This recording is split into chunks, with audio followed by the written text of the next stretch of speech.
Here we go again. See the same pattern. A white woman coming out the building. I was on Facebook just responding to welcome back to another video of the Target Individual Program, Target Individual Experience. So had to leave. You know, whenever we're being heavily microwaved and they start using Pam aggressively to target me, and then they'll turn to the kids when she goes into her bedroom because I start targeting her back. So they start using the kids to target me. You know, I'm like, okay, that's it. I'm going home. So, you know, I cooked dinner, fed them, I ate, took a shower, and I left. And they were trying to threaten me with the police sirens again. You know, if I leave, you're arrested, whatever. Like, whatever, motherfuckers. You know what I'm saying?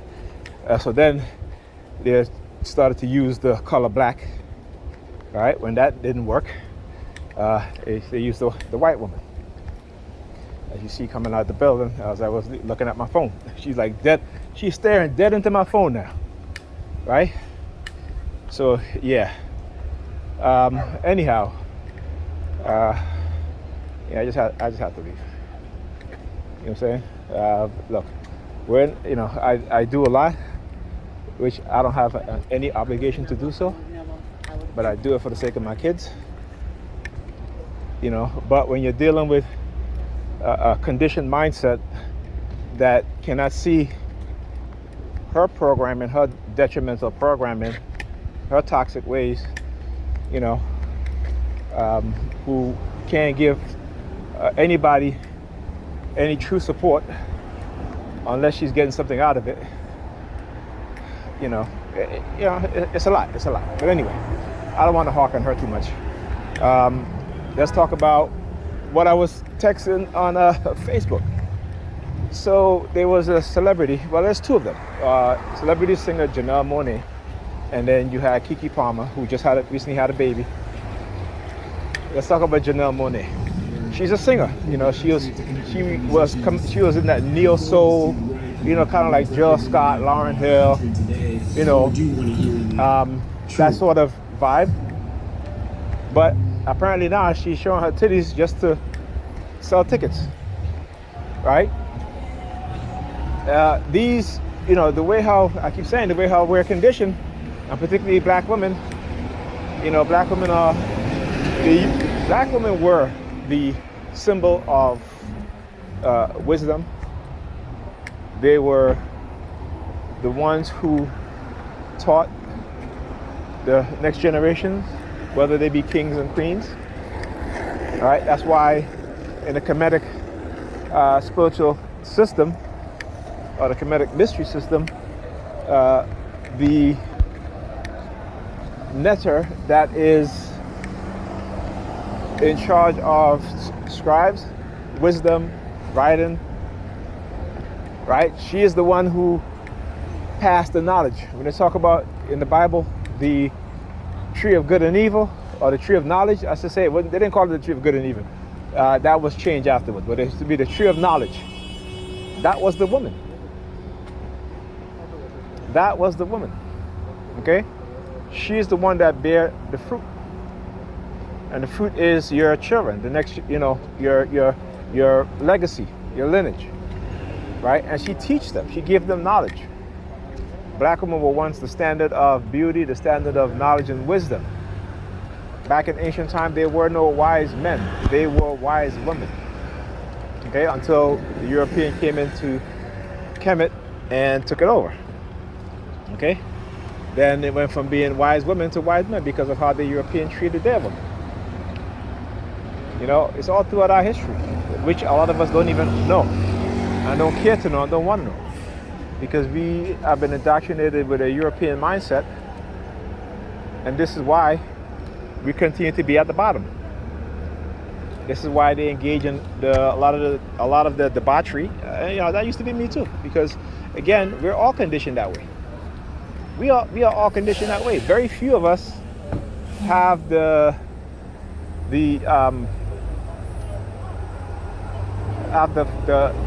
fortune to be raised in household that parents knew exactly what was going on, right? And could teach their young children that.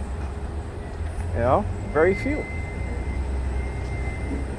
So again, and then what we see now is that the mindset created within black women is one of the highly dysfunctional, highly sexualized, engaging in all sorts of sexual behavior, right? Which is fine. You want to do that, that's fine. But you want to turn around and blame black men for that, and that's where I have the issue. So, and obviously it's not quite working out for them, because even when they have relationships with the same sex, they are still the highest in terms of domestic violence, abuse, right? They're still, like I said, you can never fix your issue by being in a relationship, whether it's a man or woman. You have to work on yourself. You have to fix the issue from within you, right? From within your mind, which means you need to see a therapist. And a lot of them don't want to see therapists. Most black women will not see a therapist. They're too religious. They're highly religious. And the pastors are the ones that's encouraging this debauchery, because the black women are their, are they funded? Black women fund their wealthy lifestyle. Their private jets, right? Their Bentleys, their Ferraris, right? Their Lamborghinis. It is black women who are funded. This is why black men left the church, because these pastors were encouraging their women to look down on their men, right? Like I said, the church was once a staple of the black community in America. But the church within the past 2 decades, I should say, and I want to be fair here. The past 2 decades, right, have been the agent of white racism in the U.S. government, right? They have been the extension of the racist individuals and agents and agencies in the U.S. government. The black churches have become exactly that, and so they want you to be separated, right? They want black men and black women to be separated because, again, black women are their funding source, and they don't want you listening to your man. If you go to any other culture, it's opposite of how black people are, black culture is, right? Very few of them engage in debauchery, while a lot of black people engage in debauchery, and because, again, we're conditioned with a dysfunctional and delusional mindset. So like I said, I don't blame black people, but I can speak on the issue because I know. I can speak on the issue because I have been attacked by my very own people who are being manipulated by these white racists and white supremacists, and the ones in black skin too. Okay, so when I say white racism, I'm talking about you have the brainwashed Negropeans who are black on the outside, but their mindset is that of a white European, right? And particularly when it comes to religion, and particularly when it comes to money. Okay, so this is how they engage, and this is how they behave. And this is why those racists within the U.S. government, the security agencies, can do what they do. Right? They can target any young black man or woman, right? And again, when you look at, I keep saying, all you have to do is open your eyes and look. Why is it that the black people that love black people, right, whether it be scholars or that want to teach us the truth, why is it that they're attacked? Why is it that financially they're not at the level where you see these white scholars who write books, particularly history books and stuff like that? Why? Why? So, there's a couple of books that I always recommend. And one of them is The Destruction of Black Civilization by Chancellor Williams, Black Man of the Nile by Yosef Ben Jacobin, They Came Before Columbus by Ivan Van Sertima, right?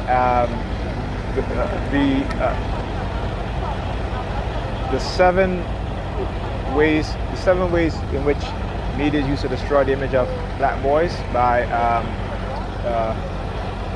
Jabari Odize, from the Kemetic Temple of the Kemetic Temple of the Shrine of Ma'at. Right? There are others too. Can't remember. John G. Jackson, The Pagan Origin of Christianity. Okay, Exiled Egyptian by, I think his name is Mohammed Mustafa, Mustafa Muhammad. You know, these are, here they go, in your accredited department. Yes, I left, so they come, look at them, look at them. Look at them. Why you not stopping? Oh, why you not stopping? Huh? No, why you not stopping? Right? You ain't making all that noise. Right? Anyhow, yeah, they got to do a show of force. That's what they do. That's their ego, right? That's the see. That's the thing. You know when I know I can affect them like that, right? Then I know that I too can have and yield some sort of power over them, right? Because I'm just one person, but I can still affect their emotions as a group. Whereas they, as a group, have to do a lot of things to affect my emotions. Okay, so yeah, you know, I'm not stroking my own ego. I'm just stating the facts by understanding how it is that they condition me. You know, the threats that they use, the coercive threats that they use, and when they use it. You know, sometimes if I really wanted to like be combative with them, I would have just stayed. You know, what have you. But I'm not. You know, like I said, sometimes it's always better to leave. You know what I'm saying, whenever you feel, if you're a TI, don't never make them feel guilty of you leaving a situation or leaving an event or surrounding because of you know, they're attacking you psychologically, right? Your mental health is important, okay? Your mental health is just as important as anybody else's.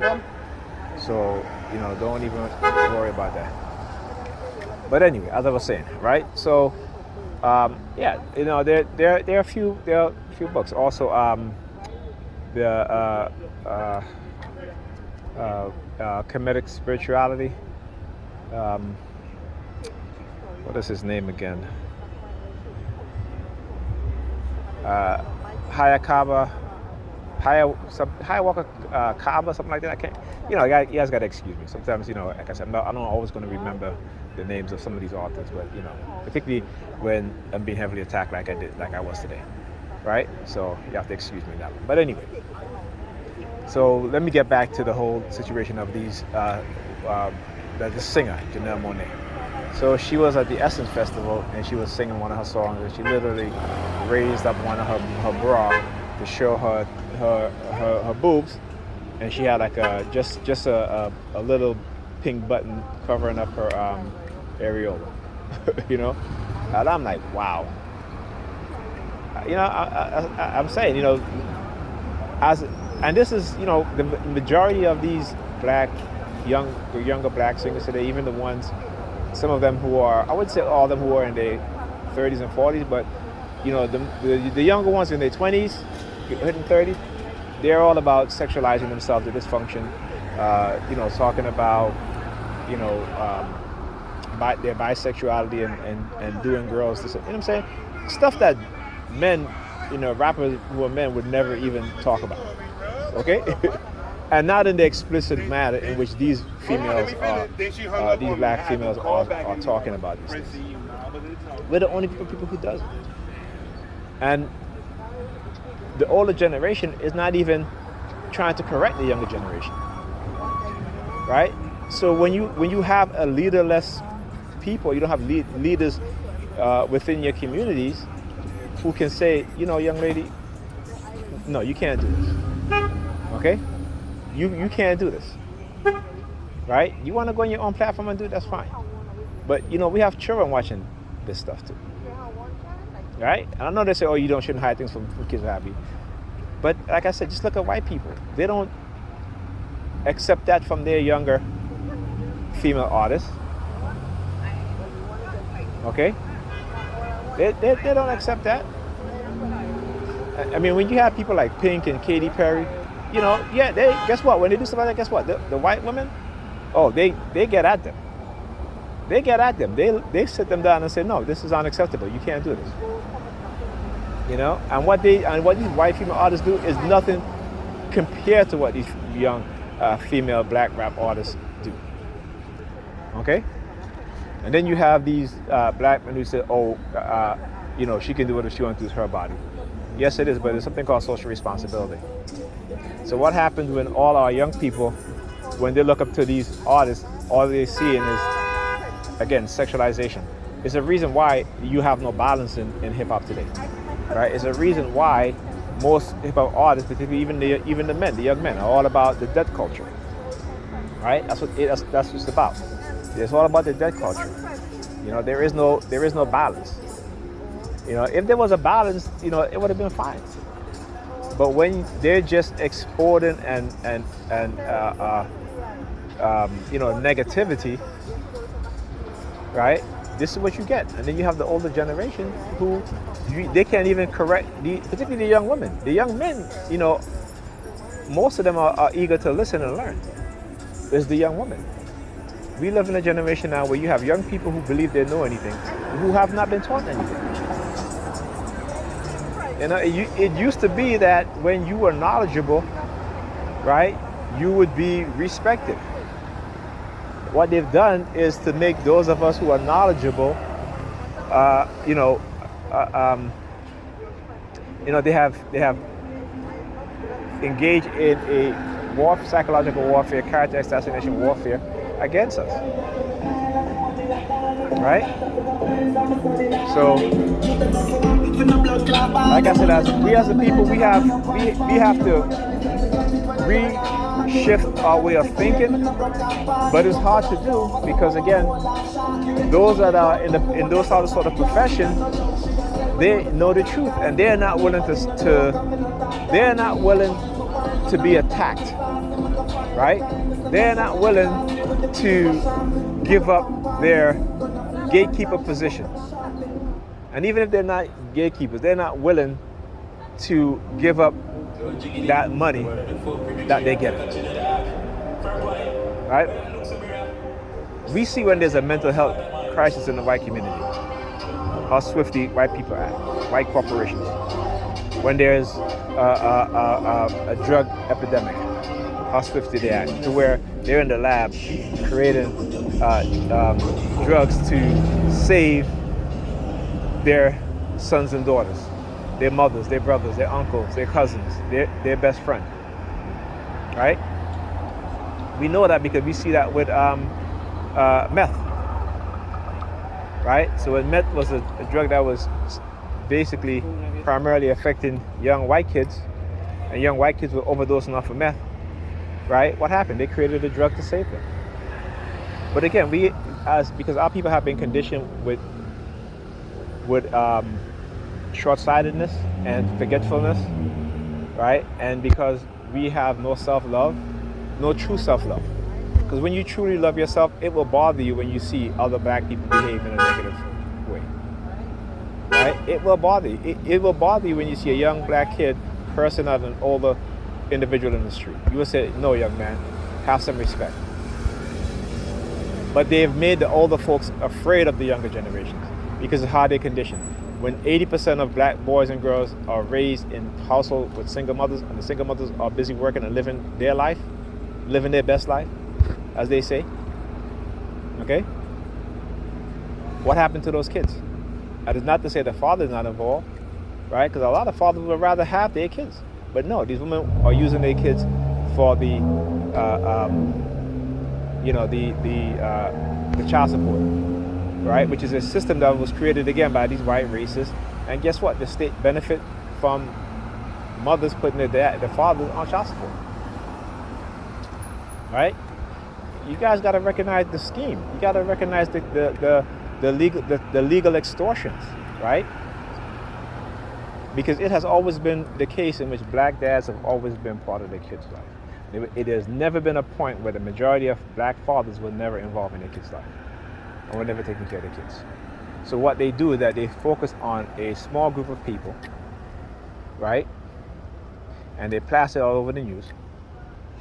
But we know first of all, we know the most people who are on welfare are white people, right? The most people who are on child support are white men. It's not black men. You know what I'm saying? So these are things that we have to understand. Where we believe in the narrative and we tell it to each other without understanding the facts. And that's our problem. They have made us into believers instead of people who know, people with knowledge. And your very own Bible tell you, my people are destroyed for a lack of knowledge. Right? Ye has become too superstitious. So everything we claim to be believing in the Bible, we act against. We go against. I'm not a Bible thump, I'm not a Bible believer. I once was, but I know better. That's why I act opposite of these Christians. You know, but they're gonna have to, what they do is they try to make you look bad. You know, I try to put you on even ground with them and their, dysfunctional behavior and mindset. All right, talk to you guys in the next video.